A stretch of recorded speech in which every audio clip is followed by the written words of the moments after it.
memiliki sifat robust adalah kelebihan dari topologi mesh. Apa yang dimaksud sifat robust?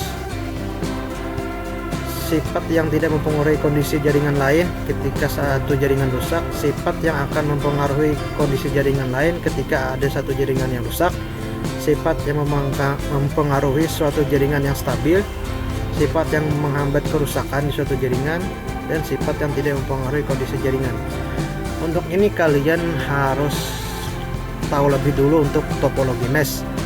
Topologi mesh adalah topologi yang seperti jaring, yang dimana kabelnya terhubung komputer satu sama lain ya. Misalkan ada 3 komputer A, B, C. A terhubung ke B, B terhubung ke C, dan A juga terhubung ke C. Jadi sifat robust di sini adalah yang benar A ya, sifat yang tidak mempengaruhi kondisi jaringan lain ketika ada satu jaringan yang rusak. Misalkan A ke B kabelnya rusak, tetapi A masih bisa berkoneksi ke C karena A ke C memiliki kabel tersendiri, bukan melewati kabel ke B. Baik, selanjutnya topologi yang menghubungkan komputer secara langsung pada jaringan adalah menghubungkan komputer secara langsung pada jaringan adalah yang benar adalah mesh, karena topologi mesh menghubungkan komputer secara langsung, tidak melewati komputer lain maupun server. Next, kelebihan topologi star adalah topologi star kalian harus lebih tahu lebih dulu. Topologi star adalah topologi yang memiliki server di tengah-tengah ya. Berarti jawaban di sini adalah D ya, tahan terhadap lalu lintas yang tinggi. Karena kalau A cuaca buruk bukan, B kelembapan udara juga bukan, C kabel lecet juga bukan, D menghemat penggunaan kabel juga bukan.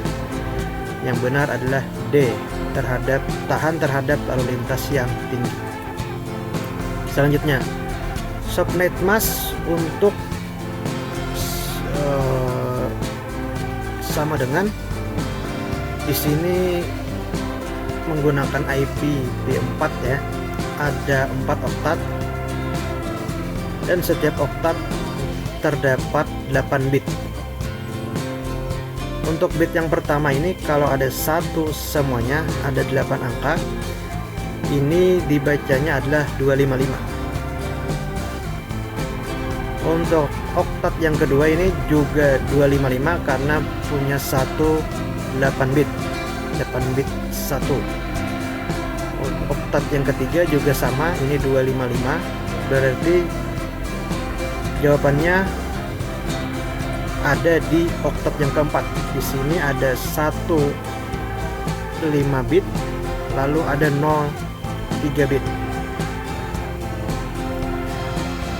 Untuk menghitungnya nanti saya akan memberikan tutorial khusus untuk menghitung subnet mask nanti di video-video berikutnya.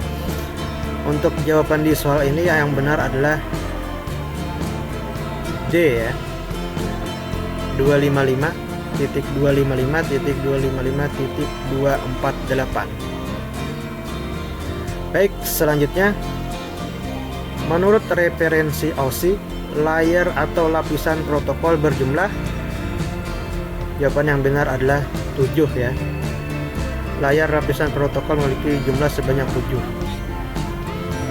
Selanjutnya, batasan waktu agar paket data tidak mengambang di jaringan disebut tidak mengambang di jaringan.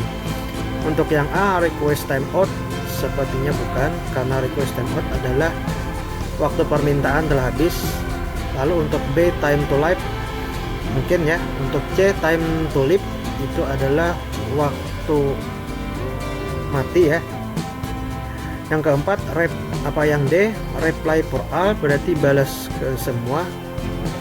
Dan yang E, delay time, waktu penundaan, berarti yang benar adalah B, time to leave,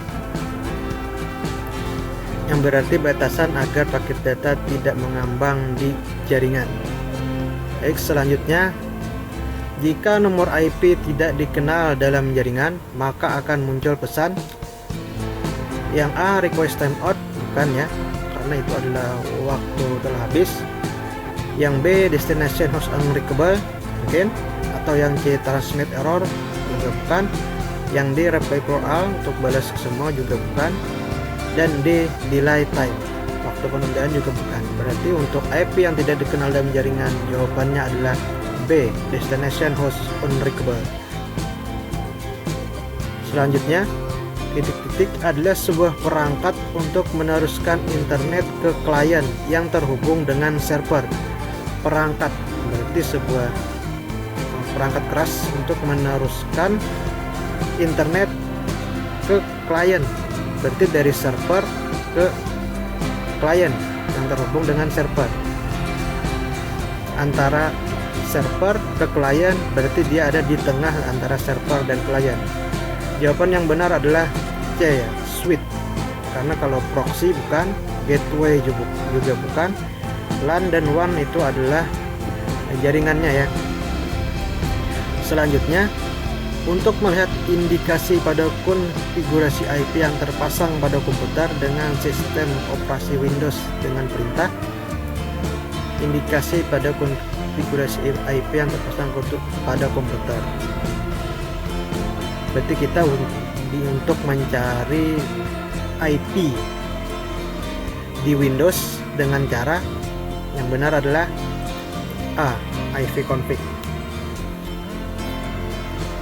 Selanjutnya, kekurangan dari topologi mesh kecuali, berarti kelebihan dari topologi mesh ini. Membutuhkan banyak kabel dan port, itu kekurangan. Semakin banyak komputer di dalam topologi mesh, maka diperlukan semakin banyak kabeling, itu juga kekurangan.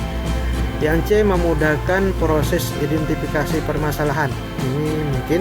Yang D, setiap komputer harus terkoneksi secara langsung dengan komputer lain, maka instalasi dan konfigurasi menjadi lebih sulit, itu juga kekurangan. Yang E, perlunya space yang memungkinkan dalam ruangan tempat komputer tersebut berada. Untuk yang soal ini, jawabanmu adalah yang C, karena yang C adalah kelebihan dari topologi mesh. Selanjutnya,